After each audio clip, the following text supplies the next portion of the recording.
have been a gem well spent. This time I can think my way. Come up against it. In essence, in an unwooded, rockless land, I can forge these stones in a furnace. But who can make the firewood? The whole city's cooking must be done on dung and dry reeds. How can I find the fuel enough to bake 1,000,000 bricks? I can't squeeze flame from sod. What is left to burn? There isn't straw enough in all our city to glaze a single square-foot slab of clay.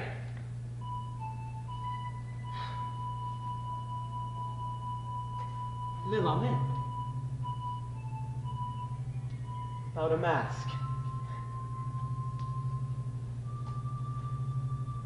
Is it you?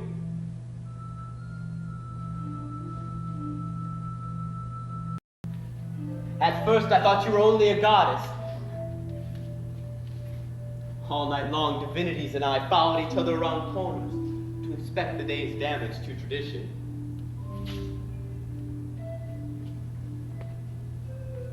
But you seem mortal.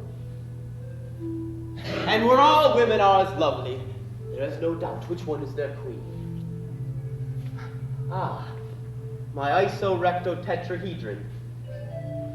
You weavers abhor such a lopsided signet, with too many planes, without a single facet that adds up to more or less than half a circle, especially when 3 or 4 sides are 2/3 regular. This 10th jackstone is 1 corner of a cubic brick. I can hew its fundamentals with 6 strokes of my binary axe. With 4 faces of 3 sides each, it's the trivium and quadrivium of all faculties. It breeds all the numbers we'll ever need to count the stars, measure the earth by season and degree. Even music has 12 sounds, and all words are made from twice as many.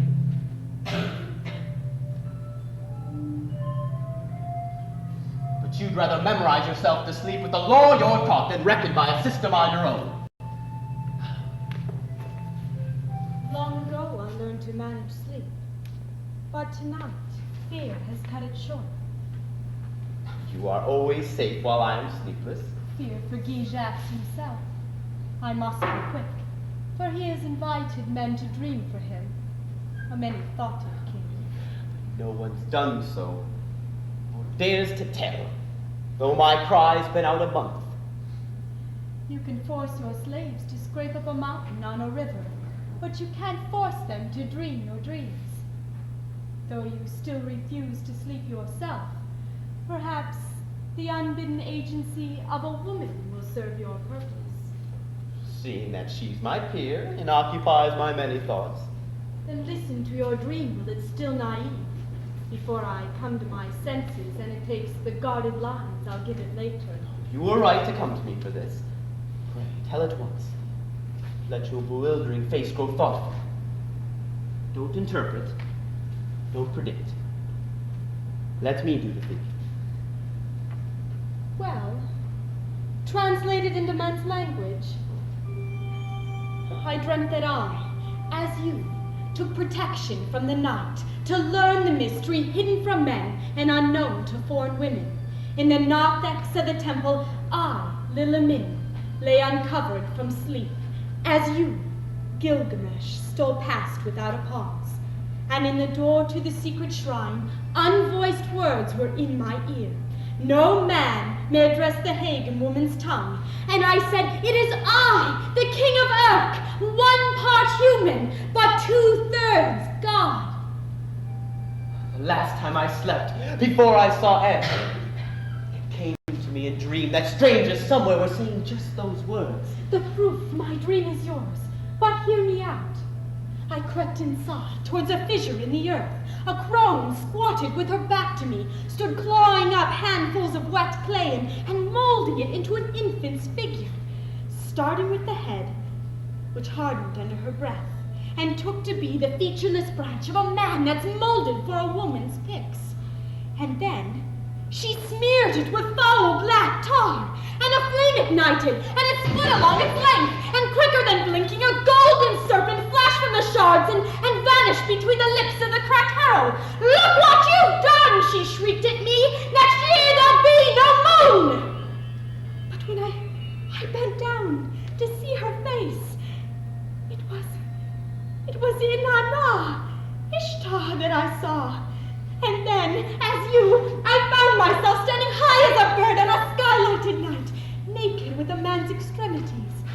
And I saw people far below, pointing arrows up at me to shoot! Expunge that dream. I command you to wipe it clean and forbid you to tell it to any other god or person. It's not for you to ponder. I won't have its import or expiation on any other mind. You have no cause to worry about my discretion. Except being here right now. I've given you the perfect hostage. Now all you have to do is tell. Well, then let's study our collusion. Since you stand first in this city of arts, as artist, and as living art, it's generally supposed by all that's holy that we should share death. Yes, the widows have been heard to say, "You're such a genius at beatitude that you have no need for atonement with a man." They admire mysticism, and you mistake the mockery of my solitude in that foolish tale. It falsifies the serenity of an unanointed queen. I'm sadly called the Maid of Uruk, the only one denied the priest by law, and yet refused the dignity of the sole pretender. Pretender? I was scanning the world for a place to choose when your optimist sought me out to implore my archers and thin-lipped axe. So I implored Ishtar's city from level carnage. But I won't propitiate her with my foreskin. I will not wear her livery just to glorify her cult. Now I understand a little. If demigods don't sacrifice to gods. But who are you to scorn her mark? You swore with your hands between your legs that you'd safeguard our customs and perpetuate our rights. They ceded me control within the range of my bow. Do I pretend too much when I include my own? As people swore to exalt whenever I exalted. Do I pretend too much when I count you as among its citizens? Oaths of office are pronounced in ancient form and reasonably understood. Any pledge is subject to pious decency. But who would have thought that yours would be a mandate for your unholy pride? But instead of honoring the people's rights, you edify them with bricks. Your hour is filled with time and motion analysis. At night, you try to petrify our clay to improve upon the fire of the sun, or dream up some levees or ditches to reform our God-given waters. And without a plan from any god, you displace 1,000 households to make room for a twisted town, and then regulate our days and works by its evil shadow. Tell me, is it God's or yours? For myself, neither castle nor hanging gardens, but an apex to lengthen my bowshot, to look down the temptations of power, to give me sooner sight of your attackers,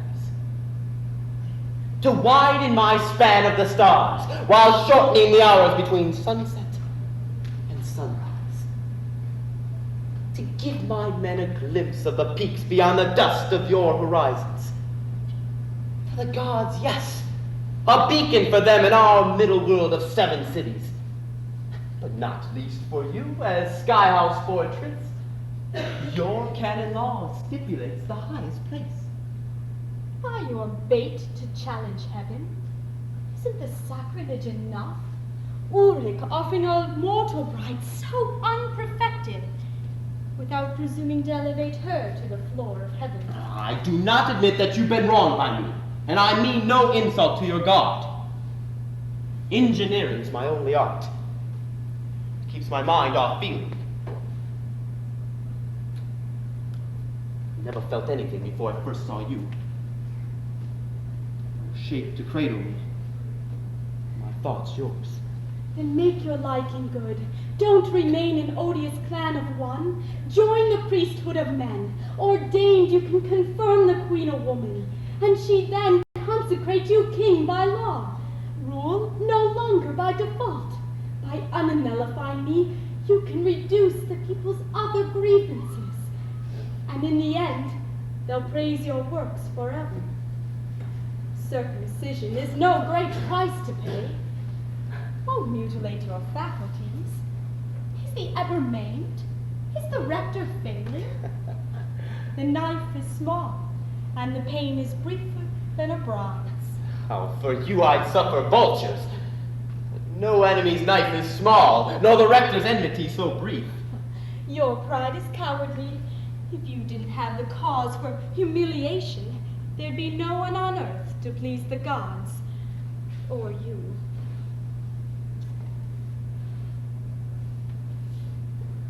The decoronation is a custom I might submit to, if you condescend to mine. But where I come from, the king's wife doesn't play the bitch to dogs. Your terms are outrageous. You'd hoard the sacrament. No, only you. If you're mine, you're not to be dispensed. Never have honorable guests diminished a husband's abounding riches. They only magnify his glory. Besides, how could any man copy you, or steal me from you? You are the one that not even my gods can dispossess. But the future woman is already yours, before sanction, or touch, or promise. My hand is yours, my lips, my ears, my eyes, but most of all, the thoughts that I make up. Yes, those feed and sleep with mine. It's they that make you the artist of your people. And in them lies my hope for your renunciation of religion. But your brain is yet to be deafened by the buzz of honeybees. With me you'd know your gifts. But the Commonwealth comes first. Can you be prouder than the Lord God Enlil? Woman's superabundance is celebrated by the gods themselves. Mankind was given the jewel of games for you and I alone to play. My only demand is equity. I'd heard enough of your Northmen's equity. Why, you'd cage me like a widowed dove, or have me follow at your heels, half forgotten when your fickle appetites slacken. Although, perhaps not you. I mustn't forget, you are a scandal to your own race, too. A chaste barbarian. Since I first saw you dance, since my last sleep. I had a dream before you had yours. I lay enslaved, as with a blunt gleam you overshadowed me. Then out of shade, no beatitude would come, until in Anna, one hand resting on your back, stood smiling down at me, and said, "No one can withstand him. He is now the state. You must weave his banner." Such false dreams come to me more often as my childhood lengthens, but in sleep they don't seem heretical. A whisper that you might yield to force without offending heaven is a shabby lure. I despise your explanation. Didn't I say the dream was false? What fatuous presumptions to say I'm provoking the violence I affect to fear, in order to rob you of your strength. Why, you're the clear, free star, and I'm the deep black hole that traps you by reflection. I'm the succubus that provokes the brutal lust I betray to envy. I only meant that we must love each other. For the love of God, are you too willful? Or are you too stupid to realize that the renunciation of my custom would make me worthless to you as well as to my people? Lilla, men. This is the closest we've ever been before. I find I can endure the air you breathe. Why, you abuse the confidence of a private dream. It's sad that frankness is a woman's fault, and sadder yet that a word once let go is like a bird that can never be recaptured. It often comes to me when the moon is dark like this, that I bewail my vows and yearn to comfort, as a private wife, the only other loveless lover in all of Urk. But this fool will come again, and this lunatic will get back her wits. You can't corrupt me with your self-importance. Don't touch me, I tell you. The fraud is yours, to speak of passion. I often wonder at the fame that preceded you to Urk. Why, I've heard enough of your warp spasm in battle and the untamed generosities of your loves. But now here, your nostrils only snort the steam of cogitation. Your mighty right hand yields a stylus. Your shield arm turns a potter's wheel. For the prima donna of Urk, your liberality is nothing more than sackcloth and ashes. The liberality you want is a plethora of consorts.